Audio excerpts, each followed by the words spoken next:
ನಲ್ಲ ಒಬ್ಬ ವ್ಯಕ್ತಿ ಅಲ್ಲ, ಆತ ಸಮಾಜದ ಶಕ್ತಿ. ಮಾಜಿ ಸಚಿವ ನಾಡಗೌಡ. ನಮ್ಮ ಕ್ಲಿನಿಕ್ ಹಾಗೂ ಸನ್ರೈಸಸ್ ಪ್ಯಾರಾಮೆಡಿಕಲ್ ಕಾಲೇಜ್ ವತಿಯಿಂದ ಸಮಾಜ ಸೇವಕ ಹಾಗೂ ಅಕ್ಷಯ ಆಹಾರ ಜೋಳಿಗೆ ಸೇವಾ ಟ್ರಸ್ಟ್ನ ಕಾರ್ಯದರ್ಶಿ ಮತ್ತು ಕಾರುಣ್ಯಾಶ್ರಮದ ಸಾರ್ವಜನಿಕ ಸಂಪರ್ಕ ಅಧಿಕಾರಿ ಅಶೋಕ್ ನಲ್ಲ ಅವರ 46ನೇ ಜನ್ಮದಿನದ ಪ್ರಯುಕ್ತ ನಗರದ ಕಾರುಣ್ಯ ನೆಲೆ ಹಾಗೂ ವಯಸ್ಕರ ಬುದ್ಧಿಮಾಂದ್ಯ ಆಶ್ರಮದಲ್ಲಿ ಉಚಿತ ಆರೋಗ್ಯ ತಪಾಸಣಾ ಶಿಬಿರ ಹಾಗೂ ಔಷಧಿಗಳ ವಿತರಣಾ ಕಾರ್ಯಕ್ರಮ ನೆರವೇರಿಸಿದರು. ಈ ಕಾರ್ಯಕ್ರಮವನ್ನು ಮಾಜಿ ಸಚಿವ ಹಾಗೂ ಕೆಒಎಫ್ ರಾಜ್ಯಾಧ್ಯಕ್ಷರಾದ ವೆಂಕಟರಾವ್ ನಾಡಗೌಡರು ಸಸಿಗೆ ನೀರು ಹಾಕುವುದರ ಮೂಲಕ ಕಾರ್ಯಕ್ರಮವನ್ನು ಉದ್ಘಾಟಿಸಿದರು. ನಾಡಗೌಡ ಫೌಂಡೇಶನ್ ಹಾಗೂ ಸನ್ರೈಸ್ ಪ್ಯಾರಾಮೆಡಿಕಲ್ ಕಾಲೇಜು ಮತ್ತು ವಿವಿಧ ಸಂಘ ಸಂಸ್ಥೆಗಳಿಂದ ಅಶೋಕ್ ನಲ್ಲ ಅವರನ್ನ ಕಾರುಣ್ಯ ಆಶ್ರಮದಲ್ಲಿ ಸನ್ಮಾನಿಸಿ ಗೌರವಿಸಲಾಯಿತು. ಈ ವೇಳೆ ಮಾಜಿ ಸಚಿವ ವೆಂಕಟರಾವ ನಾಡಗೌಡ ಮಾತನಾಡಿ, ಅಶೋಕ್ ನಲ್ಲ ಅವರು ಜನ್ಮದಿನದ ಪ್ರಯುಕ್ತ ಕಾರುಣ್ಯ ಆಶ್ರಮದಲ್ಲಿ ವೃದ್ಧರಿಗೆ ಹಾಗೂ ಬುದ್ಧಿಮಾಂದ್ಯರಿಗೆ ಉಚಿತ ಆರೋಗ್ಯ ತಪಾಸಣೆ, ಔಷಧಿಗಳ ವಿತರಣೆ ಹಾಗೂ ಸಮಾಜಪರ ಕಾರ್ಯಗಳನ್ನು ಮಾಡುತ್ತಿದ್ದು ಒಂದೊಳ್ಳೆ ಅರ್ಥ ಕಲ್ಪಿಸುತ್ತಿದೆ. ನಿರಂತರ ಸಮಾಜದ ಹಿತ ಚಿಂತನೆಗಳನ್ನು ಹಂಚಿಕೊಳ್ಳುವ ನಲ್ಲ ಅವರು ಒಬ್ಬ ವ್ಯಕ್ತಿಯಲ್ಲ, ಆತ ಸಮಾಜದ ಶಕ್ತಿ. ಅವರಿಗೆ ಮತ್ತು ಅವರ ಕುಟುಂಬಕ್ಕೆ ಭಗವಂತ ಉತ್ತಮ ಆರೋಗ್ಯ, ಆಯುಷ್ಯ, ಸುಖ, ಶಾಂತಿ, ನೆಮ್ಮದಿಯನ್ನ ದೇವರು ಕರುಣಿಸಲಿ ಎಂದು ಪ್ರಾರ್ಥನೆಯೊಂದಿಗೆ ನಾನು ಶುಭ ಕೋರುತ್ತೇನೆ ಎಂದು ಕಾರುಣ್ಯ ಆಶ್ರಮದಲ್ಲಿ ನನ್ನ ಅತ್ಯಂತ ಪ್ರೀತಿಯ ನಮ್ಮ ಅಭಿಮಾನಿ ನಲ್ಲಾರವರ 46ನೇ ಜನ್ಮದಿನೋತ್ಸವವನ್ನು ಈ ಆಶ್ರಮದಲ್ಲಿ ಅವರು ಆಚರಣೆ ಮಾಡ್ತಾ ಇದ್ದಾರೆ.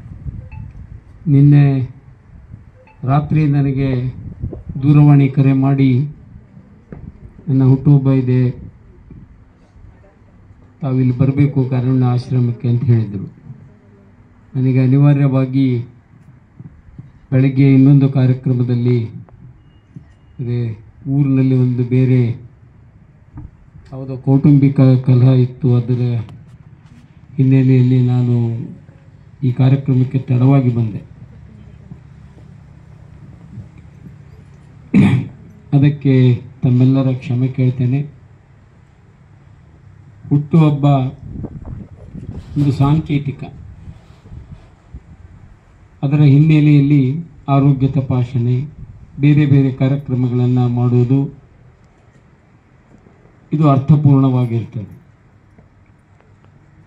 50ರ ಮೇಲೆ ಹುಟ್ಟುಹಬ್ಬ ಮಾಡಿದರೆ ನಿನಗೆ ವಯಸ್ಸಾಯಿತು ಅಂತ ಹೇಳಕ್ಕೆ ಮಾಡ್ತಾರೆ. ಮಗುವಿಗೆ ಹುಟ್ಟುಹಬ್ಬ ಮಾಡಿದರೆ ಇನ್ನೂ ಬೆಳವಣಿಗೆ ಇದೆ, ನೀನು ಇನ್ನೂ ಮುಂದೆ ಬೆಳೀಬೇಕು ಅನ್ನೋದಕ್ಕೆ ಮಾಡ್ತೇವೆ. ಹುಟ್ಟುಹಬ್ಬ ನೆಪವಾಗಿ ನೆಲ್ಲ ಇವತ್ತು ಸನ್ರೈಸ್ ಕಾಲೇಜಿನ ವಿದ್ಯಾರ್ಥಿಗಳು ಅಂತ ಕಾಣ್ತಾರೆ. ವೇದಿಕೆ ಮೇಲೆ ಸನ್ರೈಸ್ ಕಾಲೇಜಿನ ಅಧಿಕಾರಿಗಳಿದ್ದಾರೆ, ವಿದ್ಯಾರ್ಥಿಗಳಿದ್ದಾರೆ. ನೀವೆಲ್ಲರೂ ಕೂಡ ಇವತ್ತು ಈ ಆಶ್ರಮದ ಏನು ದಿಕ್ಕಿಲ್ಲದ ಜನ ಇಲ್ಲಿದ್ದಾರೆ, ಅವರ ಆರೋಗ್ಯವನ್ನು ತಪಾಸಣೆ ಮಾಡಿ ಚಿಕಿತ್ಸೆ ಕೊಟ್ಟಿದ್ದೀರಿ. ನೋಡಿ, ನಾನು ಭಾಳ ಕಡೆ ಓದಲ್ಲಿ ಹೇಳ್ತೇನೆ, ಈ ವೃದ್ಧಾಶ್ರಮಗಳು ಇವತ್ತು 40-50 ಜನ ಇಲ್ಲಿದ್ದಾರೆ. ಇದು ಏನನ್ನು ತೋರಿಸ್ತದೆ? ಭಾರತದ ಸಂಸ್ಕೃತಿಯಲ್ಲಿ ವೃದ್ಧಾಶ್ರಮಗಳ ಅವಶ್ಯಕತೆ ಇದೆಯಾ?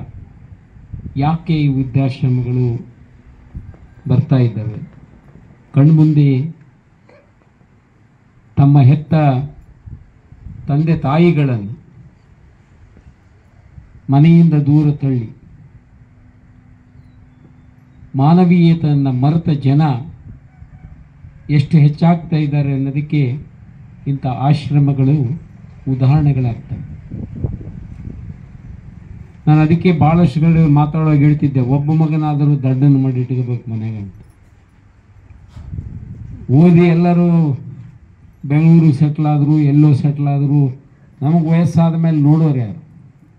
ಮತ್ತೆ ಇಂಥ ಆಶ್ರಮಗಳಿಗೆ ಬಿಟ್ಟು ಹೋಗ್ತಕ್ಕಂಥ ಒಂದು ನಿದರ್ಶನ ಹೇಳ್ತೀನಿ ನಾನು.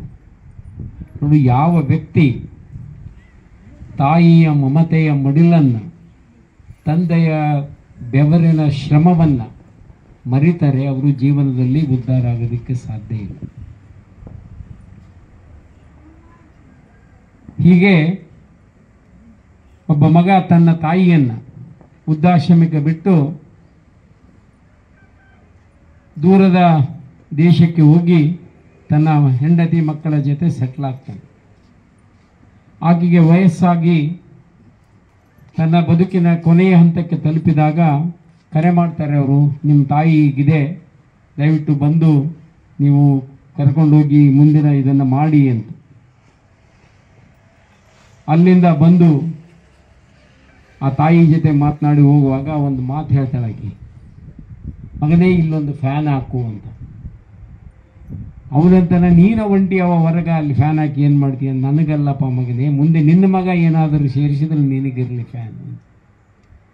ಆ ತಾಯಿಯ ಹೃದಯ ತನಗಾಗಿ ಮಿಡಿಯೋದಿಲ್ಲ, ಮಗನಿಗಾಗಿ ಮಿಡಿತೈತೆ. ಅಂಥ ತಾಯಿಯನ್ನು ಎಲ್ಲೋ ಬಿಟ್ಟು ಹೋಗ್ತೀವಿ ಅಂದರೆ ಅವರಲ್ಲಿ ಸಂಸ್ಕಾರ ಇದೆಯಾ, ಮಾನವೀಯತೆ ಇದೆಯಾ? ಮೌಲ್ಯಗಳಿಂದ ಎಷ್ಟು ದೂರ ಹೋಗ್ತಾ ಇದ್ದೇವೆ ನಾವು. ವಿದ್ಯೆ ಕಲಿತಿದ್ದೇವೆ, ಮೌಲ್ಯಗಳಿಂದ ದೂರ ಹೋಗ್ತಾ ಇದ್ದೇವೆ, ಮಾನವೀಯತೆಯನ್ನು ಮರೀತಾ ಇದ್ದೇವೆ, ಸಂಸ್ಕಾರವನ್ನು ಬಿಟ್ಟು ಹೋಗ್ತಾ ಇದ್ದೇವೆ. ಹಿಂದೆಂದಿಗಿಂತ ಇವತ್ತು ಸಂಸ್ಕಾರದ ಜೊತೆಗೆ ವಿದ್ಯೆಯನ್ನು ಕಲಿಸಬೇಕಾದ ಅವಶ್ಯಕತೆ ಇದೆ. ಅಬ್ದುಲ್ ಕಲಾಂರು ಒಂದು ಕಡೆ ಹೇಳ್ತಾರೆ, ಹಣ, ಅಧಿಕಾರ, ವಿದ್ಯೆ ಸಂಸ್ಕಾರವಿಲ್ಲದ ವ್ಯಕ್ತಿಯ ಕೈಯಲ್ಲಿ ಅಪಾಯಕಾರಿಯಾಗಿರ್ತದೆ. Wealth, education, power in a uncultured man is dangerous to the society. ಹಾಗಾಗಿ ಇವತ್ತು ಕಿಡ್ನಿಗಳನ್ನು ಕದಿಯುವ ಡಾಕ್ಟರ್ಗಳನ್ನು ನೋಡ್ತಾ ಇದ್ದೇವೆ, ಬಾಂಬ್ಗಳನ್ನು ತಯಾರಿಸುವ ಇಂಜಿನಿಯರ್ಗಳನ್ನು ನೋಡ್ತಾ ಇದ್ದೇವೆ. ಹಾಗಾದರೆ ವಿದ್ಯೆ ಅದಕ್ಕಾಗಿಯೇನಾ ಅನ್ನುವ ಬಹುದೊಡ್ಡ ಪ್ರಶ್ನೆ ನಮ್ಮ ಮುಂದೆ ಇದೆ. ಇವತ್ತು ಮನೆಯಲ್ಲಿ ಸಂಸ್ಕಾರವನ್ನು ಕಲಿಸಬೇಕು.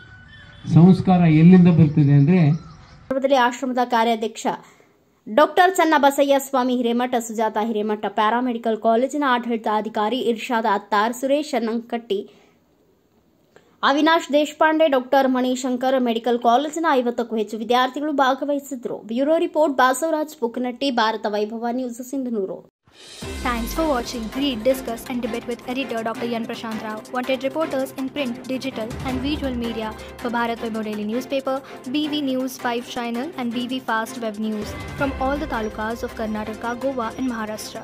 If interested, send your resume to 9019229369.